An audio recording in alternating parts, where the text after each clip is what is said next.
Jadi apa yang kita kena buat bila kita menziarahi kubur? Dalam hadis Nabi SAW yang sahih, Nabi SAW menceritakan bahawa ketika Nabi mula berdakwah, Nabi SAW melarang untuk menziarahi kubur.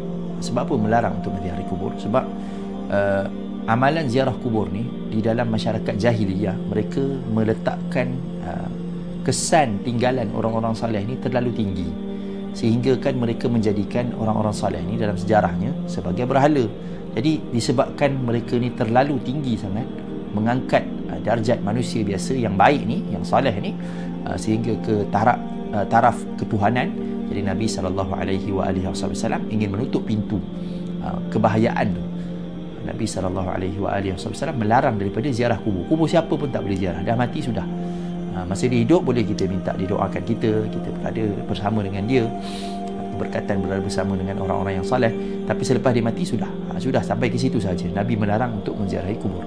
Tapi selepas daripada umat Islam telah jelas keimanan dia, yakin dengan Allah SWT, tahu tentang Allah SWT adalah Tuhan sekalian alam, tempat bergantung kita, iyyaka na'budu wa iyyaka nasta'in, maka Nabi SAW menarik balik larangan tersebut dengan berkata apa? Sesungguhnya dulu aku melarang kamu menziarahi kubur, sekarang ni ziarahlah kubur kerana ia mengingatkan kepada akhirat.